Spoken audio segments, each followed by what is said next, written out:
Lagi bingung bapak mikir apa? Berantas korupsi kake dituntasno. Janji bukti samyodo sulaya. Rakyat cilik kabeh do kuciwa. Ratan rusak kake dandanono. Pejabate janji-janjine do sembrono. Do sulaya. Wong kang citra tembe murine cilaka. Ya korupsi sing korupsi iso mari yen wis do dibuntel mori. Asik sik ayo Rio ayo.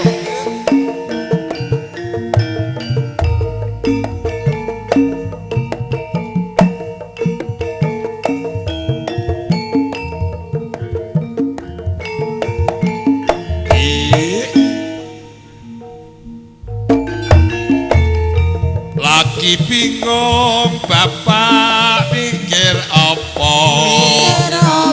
Berantas korupsi kake dituntasno. Janji bukti samyodo sulaya.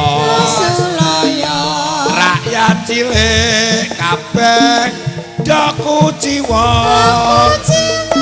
Ratan rusak kake dandanono.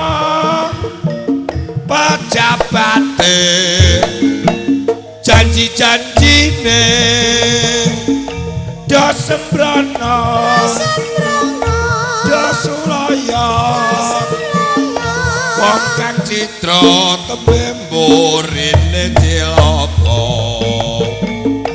Do korupsi sing korupsi iso mari yen wis do dibuntal mori.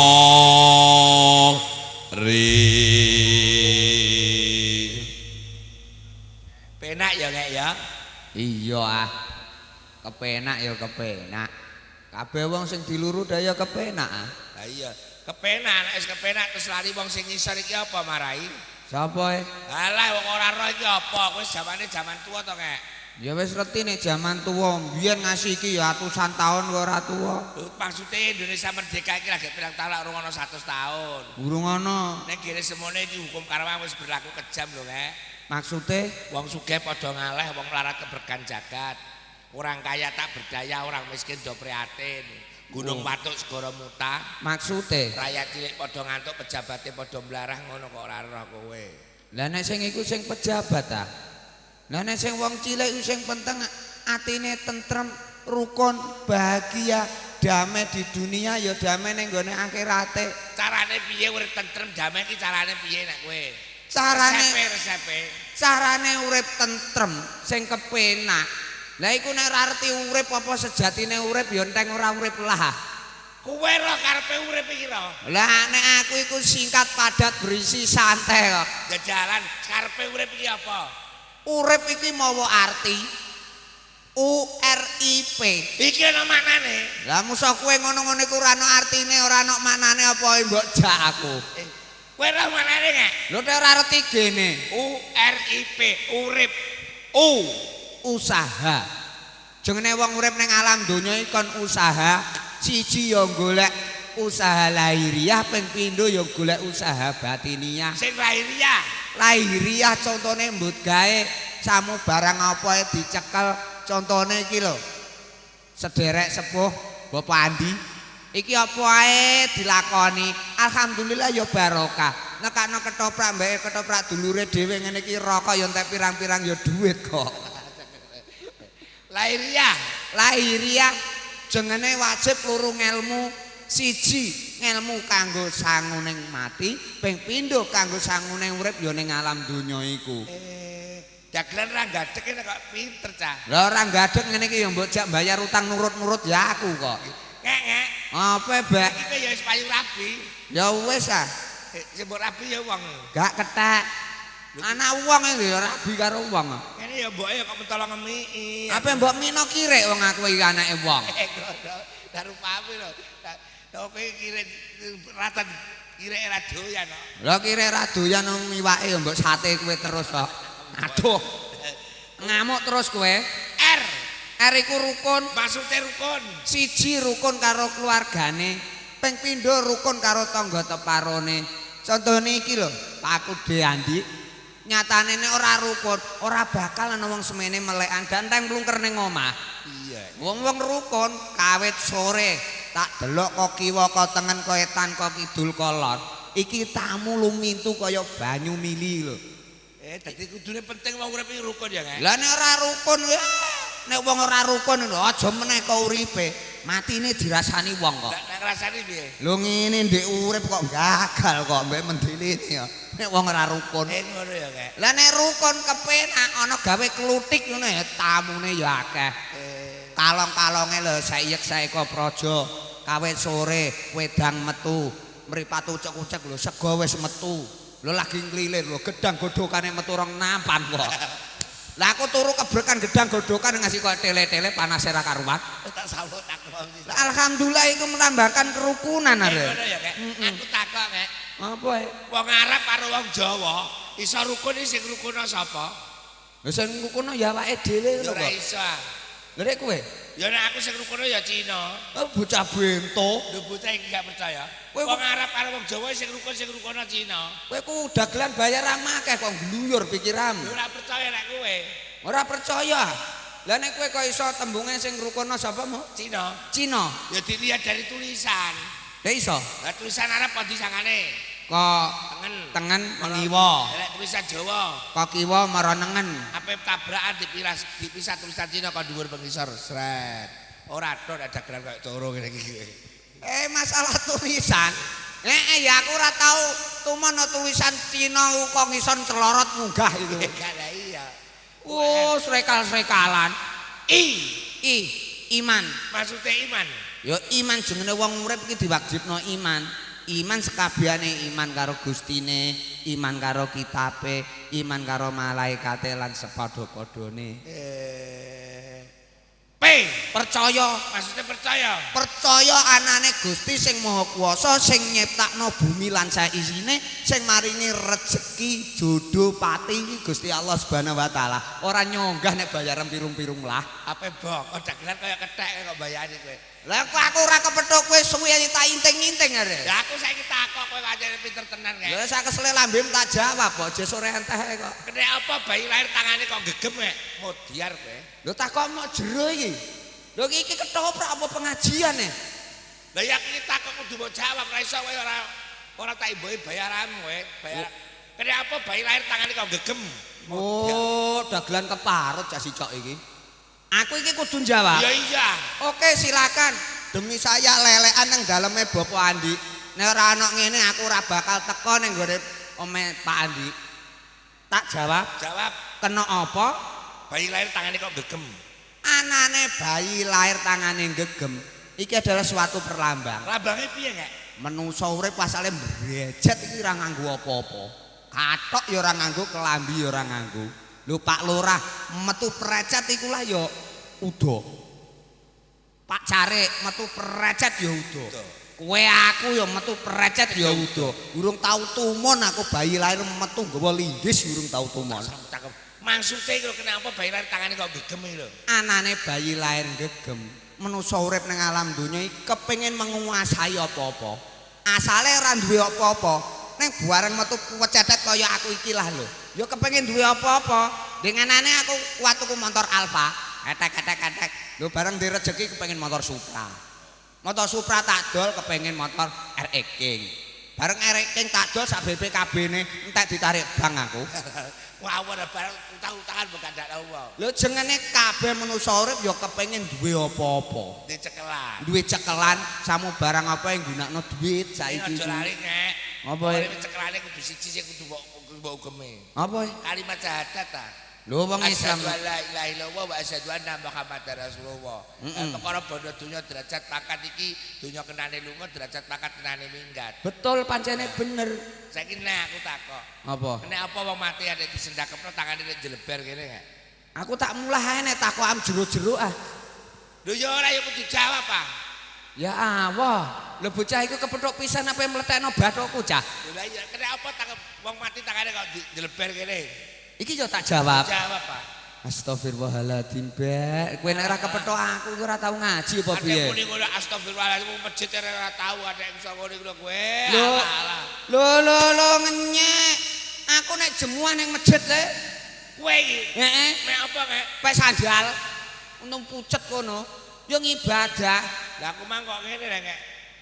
Sapa iki kiai kene sapa sing dilanggar iki kek? Iya. Aku mang ape kecelakaan kok kek. Apa sapa sing munggah langgar? Anu apa sapa sing munggah langgar? Heeh. Kudu dipateni. Ora iso, kowe ku ora ana munggah langgar kok dipateni. Iku lho aku ya gimbal HP rek kek. Kowe nganggo HP sapa wae sing ibadah kok nganggo HP harus dimatikan. Maksude supaya ora mengganggu ibadahe, ben khusuk lan tawaduk nyembah marang Gustine supaya ora terganggu. Ora kowe dipateni nggo apa? Wong nek urip diganggu, wong urip iki dipathokan pirang perkara kek. Wong urip. Pathokane apa? Pirang perkara ana pirang perkara. Pathokane wong urip iku ana papat. Apa wae? Wujude apa iku? Wujude iku rahasiane saka Allah Subhanahu wa taala manusa urip paring lakoni. Aku mau mbok jawab iku. Maksude pathok paugeran papat iki ning ndi wae panggonane ngono kok. Oh, arah panggonane. Arah panggonane ya iya, arah panggonane wis ana kabeh iki mbok terusno ora. Sing apa? Sing terakhir wong mati tangane kok jeleber. Nah, jengene wong mati. Iki ki ninggal samu barang apa ning alam donya. Kok iso? Lho iya, wong mati iki ya utang ya ditinggal, dilimpahno karo sing urip. Montor rapi ditinggal, tumon kowe wong mati nggawa supabrit anyar gres. Ora ono. Ora ono. Mestine ditinggal, aja meneh kok montor. Lho bojo ayu ditinggal. Ngono ya nek ya. Iya. Lho kadang zaman saiki potongane nulung ning nulung mentung kok. Lah kok iso? Lah kowe dhewe iki lho, tanggamu ora ana, bojone rada mereneng sithik. Didik, aja kuwatir. Dongakno bojomu wis ben kepenak lakune. Jembar kubure. Walah kowe nek ndek buta, aja kuwatir omong aku. Wah, sebentar lagi kau akan jatuh ke pelukanku. Wawur, iku tulung pecong blak-blak. Lah iya iku kowe. Mulane wong urip iku lah ya kudu tulung ikhlas. Ora usah ngono iku. Ngono ya kak ya. Kaya tuture Bapak Sekaguan Kersa iki ngek. Bapak Andi. Iki digawe apa ngek? Dalam rangka pernikahan putranipun iki alhamdulillah aku lagi reti nek iki iku Bapak Andi iki adikipun Bapak Arif sing duwe ketoprak Rangga Budaya. Ape tak kandhani kok kek aku rene iki ngek. Apa carane ngomong mantu sing apik ben krasane ngomah ngek ben ora tukar padu. Alah lho kowe urip pun yo dilewer dhewe kok. Carane ngomong mantu iki ora gampang lho ngek. Lah piye? Resepe. Alah. Oh kowe ku apa wong urip iku ya Allah. Cara wedhus ngono teng digorok kowe iku. Resepe ngomong mantu iki tak dudono kene ora roh. Iso piye kowe? Bisa. Piye carane? Kudu netepi tembung mara tuwa iku iso ngomong mantu ngek. Apa mara tuwa iku? Mara tuwa iki 4 pemenggalan suku kata. Mara tuwa. Iki ana maknane. Ana tenan piye? Ana. Mo. Iki saka tembung trima. Ndek mantu piye kudu trima. Ndek mantu sopir ya trima, ndek mantu tani ya trima pancen jodone anakku sakmono. Amin. Ya anji jodoh rezeki pati dalem sing denger. Wah, Pak Andi disoting, Pak, mlebet video niki mungkin jenengan mlebu kaset, Pak, kowe, Pak. Kaset gedine lho. Waduh, sop-sopno. Iki sing mo. Sing ro. Rada iso ngempet nek di ati mangkel ngek. Maksude iki nek ana mantune kok turu jam 8 urung tangi, aja geman marang tuane iki nyekel patur mbek bendho diteng ning ngarepe kamare mantu. Oh, dadi aku ya muring-muring. tepo selira jenenge siji anak, ya siji anak sing siji anak ana arane. Oh iya. Heeh. Sing mara Tutupen kupung kiwa tanganmu. Maksudnya? Umpamane kok ana mantu sambat, jangane kok asin ya, Dik. Iya. Nek gak ditutup kiwa tengene kupinge, engko marang tuane wedok krungu, engko marai dadi tukar padu. Oh, jenenge saling menjaga. Oh iya. Heeh. Sing mara tuwa. Wah. Heeh. Wada wadine wong omah-omah aja ngantek dibuka sak jabane omah ngek. Umpamane kok mantune urung mergawe aja geman dindo karo tangga teparo. Jenenge iku wada wadine wong omah-omah aja ngantek dibuka sak jabane omah. Mergane wong lanang iki padha karo pakaiane wong wedok, semono uga wong wedok padha karo pakaiane wong lanang. Oh iya. Saling memakai, saling menutupi. Mergane samu barang apa nek ditutupi kanthi apik alhamdulillah barokah donyane lan akhirate. Ana maratua percaya ya ana besan. Maksude Besan iki ana maknane. bisane apa? Kowe ora tau krungu ya? Gong. Ya Allah Gusti. Apa? Besan iki dua pemenggaran suku kata ngek. B. B karo san. B tegese Bejo-bejane anakku wis oleh jodoh ora dadi tembang tangga tembang lambene tangga teparo. Padha Ayo karo perawan kasep. entuk rezeki. San. San, sepisan iki wae wong omah-omah iki lagate akeh.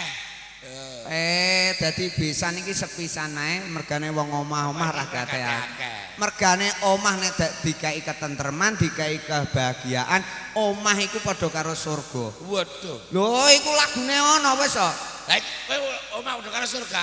Surgaku adalah rumahku. Lagune piye jae? Oh, sungguh bahagia hidup bersama keluarga, penuh kasih sayang bunda, rukun damai sejahtera. Rumahku itulah surgaku di dunia. Oh, sungguh bahagia. Kowe kok iso nyanyi ngono barang? Ketop prarangga padha karo nekakno kiai nek iki. Ngek. Apa, Mbak? Rasane Pak Andi kok ngek. Piye? Wis sesuk gak oleh mulai kok kene wae. Menawa ape dipek anak neh menawa? Dudu. Dipek mantu sing nomor loro. Ora ngek. Lah apa e? Ape dienggo dolanan putune. Lah dolanan putune ra girap-girap ya. Neng samu barang apa ae walaupun iki ning gone ketoprakan. Ning ketoprakan padha karo gambaran dunia nyata. Lho kok iso ngek? Lho ana sing tumindak apik, ana sing tumindak ala. Sing tumindak ala ayo bareng-bareng dibuak sado-adohe ning gone pikirane awak dhewe lan kabeh-kabeh. Nek tumindak apik, ayo bareng-bareng padha dilakoni. Mergo donya iki sine loro. Ana sing sugih, Ana sing mlarat, ana sing ganteng, ana sing elek, aku sing ganteng. aku sing elek. Ora apa-apa wis elek-elek pawe sing gawe urip kok. Ngono. Aku iso kecemplung terus lah ta. Ana sing sugih, Ana sing mlarat, aku sing sugih. aku sing mlarat. Ora apa-apa dunya isine loro. Ana sing bojone ayu, Ana sing bojone ora gadeg, bojoku sing ayu. bojoku ora gadeg. Sampluk sisan ngono. Lah perkara apa? Lah wong gadeg ora gadeg wong bojo iki garwa sigarane nyawa. Sing diarani wong wedok ayu iki sing piye jae nek kowe? Wong wedok sing ayu iki ya sing wajahe irunge mancung. Ora iso. Rambute rebondingan. Dudu. Ipene sing merah-merah. Ora iso. Lah apa e? Sing diarani wong wedok ayu wong wedok sing iso nglakoni S3 kae. Apa e? Sopan sumeh semanggem. Ngapret ah. Gak percaya lek kowe. Gak. Ana jetrute kok ngek. Apa e? Sopan. Sopan. Dalam pergaulan. Bojone sapa ya kok sopan kae? Ya bojone bebek. Lah, Aku reti nyatane bojomu ya sopan kok. lha ki karo. Aku ning gone desamu Jawa Timur kono. Angger liwat omahmu ya bojomu. Lho Mas Bengkek monggo karo ndungkruk-ndungkruk ngene wah sopane. Iku dengkeke umat blok tak sambut. Mati. Mati kek. Lho masaku ya sopan kok. Sopan sumeh. Sumeh. Jamur gelas sing pandhe keseme wong wedok ngek. Maksude Contone pamane ana wong lanang kok mergawe wong wedok kok wis isih diwut-diwut ning ngarep lawang urung adus, atik meremut wae. Awak kesel malah lemes. Nek wong lanang kok mergawe wong wedok wis wedaan, wis teko omah wong wedok ping samensem wong lanang seneng atine. mergane wong lanang iki wong wedok senyum padha karo ibadah. Oh iya. Wong wedok nyenengno wong lanang padha karo ibadah. Oh iya. Wah nyatane kowe nyenengno wong wedok pirang-pirang ya ibadah Oh, ya. tak sambut tangkemem kowe. Semanggem ngek. Maksude semanggem Madep-madep ning pribadine ora ana wong ganteng kejaba bojoku. Iki nek wong wedok sing asli, aja kaya tanggaku. piye Dandang yang gede disugokno. maksude Sing lanang lanang menyang sing wedok mlebokno. Lah nek tanggama. Lah nek tanggama. Oh iya, bojoku lah tak beno kok ngek. Lho tek ngono. Ben nek kowe mbok blonjo kok. Tak samplokan. Samu barang apa yang ngono ora usah dilegutakno. Maksude nglebokno iki nglebokno kaya. Ngono ya. Nglebokno rejeki iso membagi waktu, iso membagi rejeki. Mergane wong wedok adalah menteri dalam rumah tangga. Cak kok kondang men. Lho menteri dalam rumah tangga wong wedok, wong lanang presiden dalam rumah tangga. Saiki aku takok. Oke. Kaya bapak sing kagungan kersa pas apa? Bapak Andi. Iki kok iso nekak bapak kok iso nyenengno putrane iki carane piye? Lah carane iku donya brono akeh mayo kaya bagya putrane kanthi lewat harta dan kekayaan. Mergo ora iso nek aku, kleru. Lho kok ngono? Nah aku iki mergo Pak Andi iki di paugeran panca panyangga jiwa. Wah ketuan omonganmu. Ora iso. Mau barang penggayam ning gone terminal parkir yo. Tak sapluk tak kok pisan kok. Wis reti ngono. Lho iya nek. Tenane. Panca panyangga jiwa kanggo pimpinan keluarga ya kena. Maksude panca iki 5 panyangga cagak jiwa iki awak cagak awak iki ana 5 kanggo pimpinan keluarga. Lah nek cagake entek apa diketokno apa? Maksude cagak iki paugeran kok patokan kok. Oh, patokane wong omah-omah. Iya. Yo anyi pancene bener iku.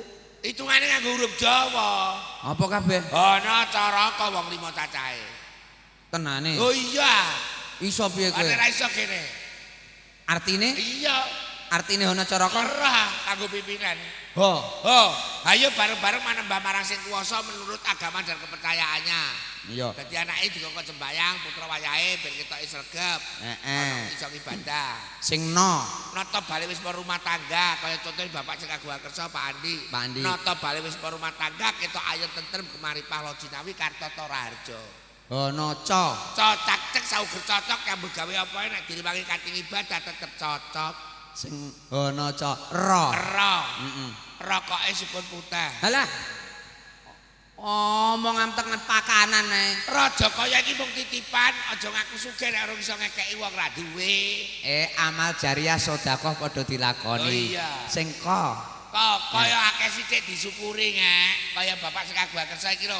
Kaya akeh ya disyukuri, kaya sithik ya disyukuri. Saiki nek kaya sithik akeh ora disyukuri, kaya pejabat kok padha mlebu buku kabeh, bayaran akeh kurang akeh. Iya sing ngono-ngono iku ora usah ditiru, wong cilik samu barang apa, ayo padha digagas bareng-bareng, endi sing apik, endi sing keliru, padha reti pindah wilayah. Iya. Ngek kira ngene ngek. Piye? Iki ana juragan rene ape golek karyawan. Mosok? Lho iya. Tenane. Juragan apa? Pabrik ning Surabaya. Pabrik nuklir apa pabrik apa? Duh, pabrik tutup galon lho, Ngek. Pabrik temu. Enggak tutup galon tutup galon ijo-ijo iku lho, Ngek. Oh, pabrik banyu, aqua. Tutup aqua, tutup galon aqua iki golek karyawan. Ning syaraté sito. Apa? Kudu iso bahasa Indonesia. Bahasa Indonesia? Iya. Lho aku ora iso, Rek. Angel, gagal kowe ora iso. Tenan angel. Kowe gak iso. Lah kok ana juragane piye Bapak karyaan juragane? Lah adune aku ngomong piye? Ngene wae kesuwen lah. Ngene lho, Ngek. Engko nek ana iku mang karyawan pabrik. Heeh. Golek karyawan, Ngek, wonge juragan mau. Juragan sugih. Iya, sing tutup galon aku wae lho. Iya, iya. Surabaya. Nek bahasa Indonesia nek kepengin iso ngene. Muni. Tidak tok wae. Aku muni tidak. Tidak.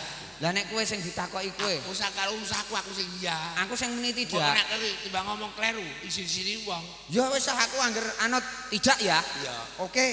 Ngomong bengek. Tidak. Oke iso. Halo bengek. Tidak. Dadi kowe timbang kleru disini wong kowe. Tidak. Ngono ya. Siap ya kowe ya. Tidak. Mamane siap. Yo. Wo bos kok curut niku. Halo. Wah, saya ini mencari Anda. Kok gak ada di mana aja? Ya. Apa kabarnya? Ya. Baik-baik saja. Ya. Kamu juga baik-baik saja. Tidak. Lah kenapa? Tidak. Kenapa edan ya? Tidak. Saya ini sudah beberapa hari di Jakarta. Tidak bos ketang mereka. Kamu mau apa tidak? Ya. Iya. Ya. Saya ini punya oleh-oleh dari Jakarta.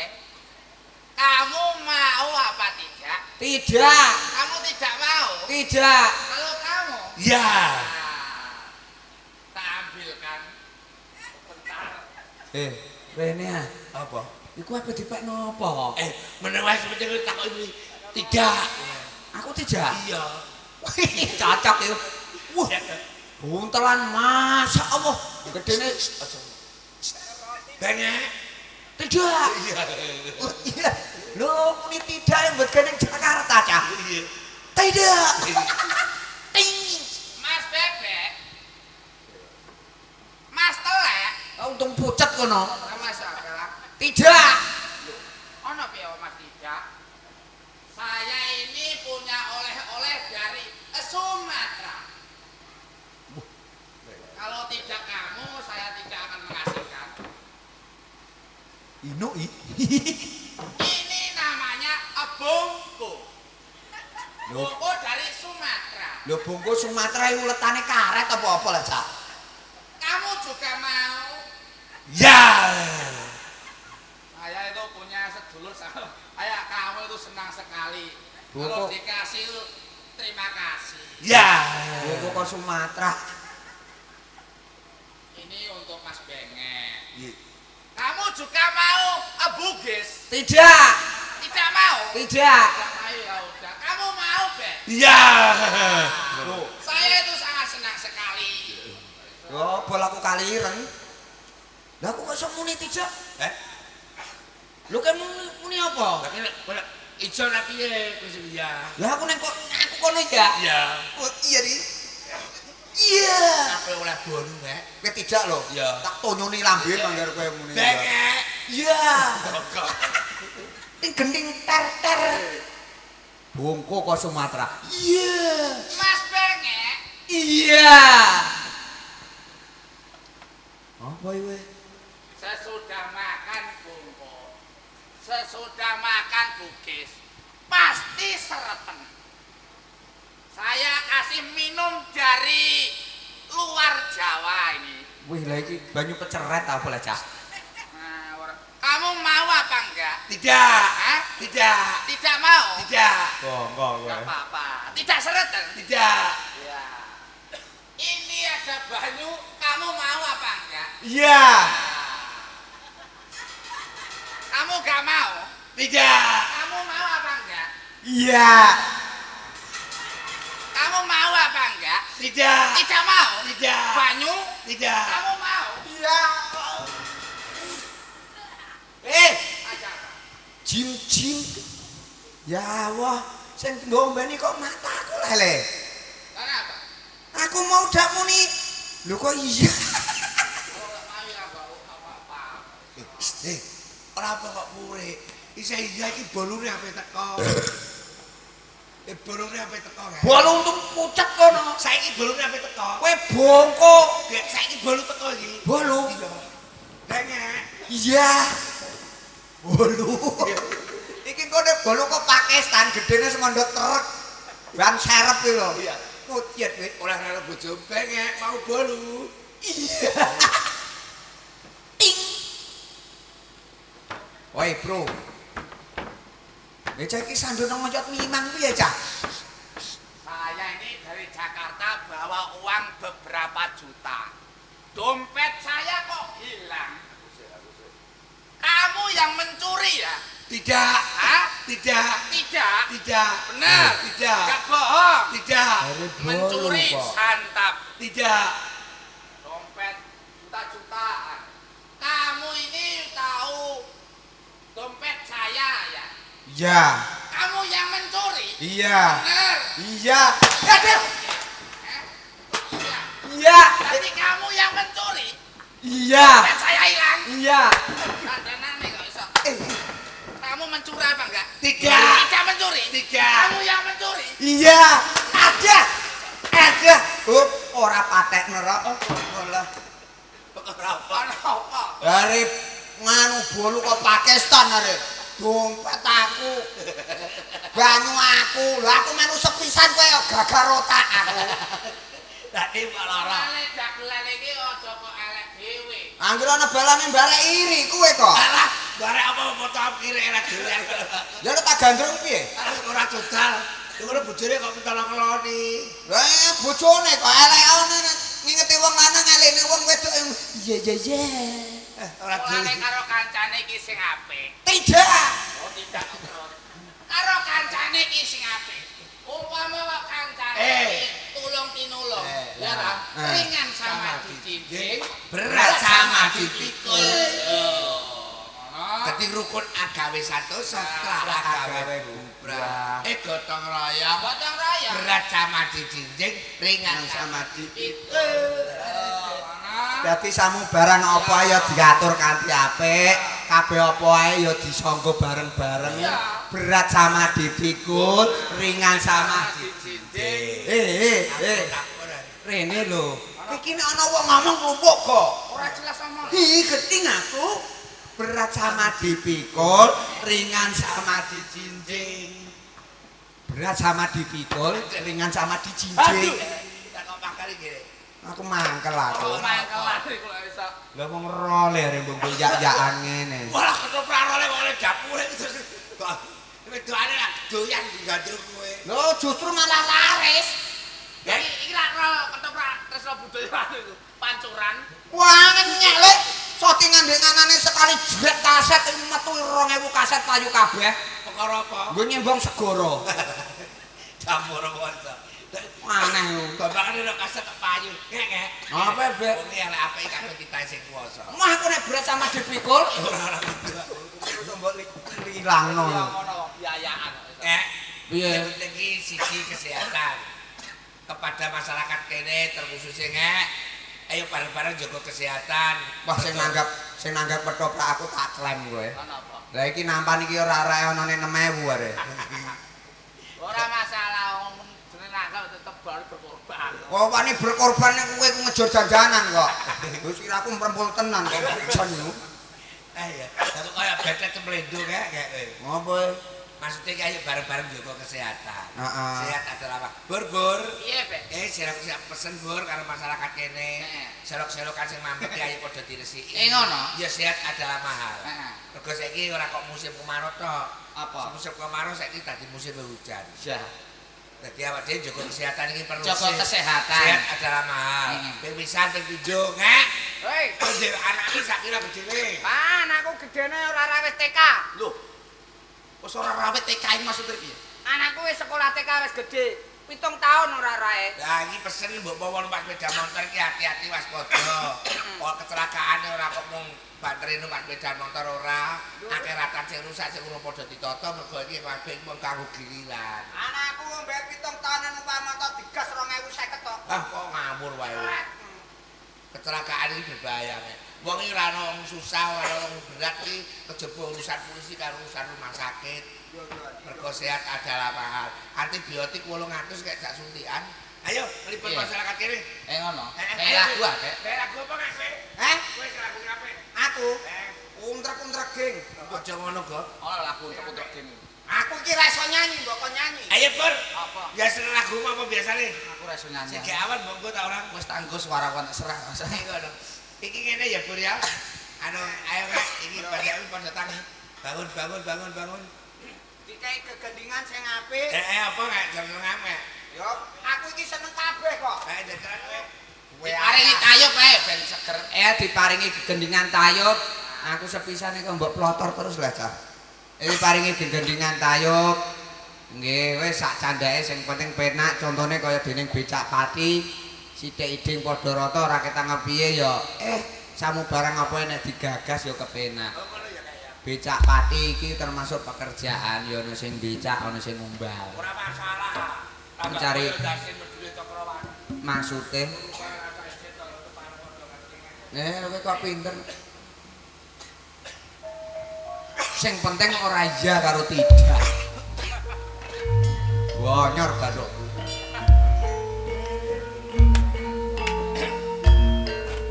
Ayo, wis sing iso tengah. Iya.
Mboten rugi sopir becak rino wengi matos rejeki asung jarwo pangu dang kadang werdo wis jamu godhong telo wis suwe ora ketemu maneh karo rangga budaya kanca ayo padha regu besok yen pemilu desamu malah tambah maju rakyat kabeh ayo bersatu wis suwe ora mate bathik jarike kawung wis suwe ora mate tilik pisan ning pikir bingung saiki dodol rambutan besok dodol endem saiki dadi rebutan nek wis tuwek do dukun pijet tukokke sing oleh-oleh mas nek ra tempe aku ya eno ditakokke kolangane nek ra kowe aku ya emo dari mana dek datang nyalintah dari sawah turun ke kali dari mana datangnya cinta dari mata turun ke hati Nang iya kan Pati kolaborasi tak tembusin ning saiki lagu Jawa Timur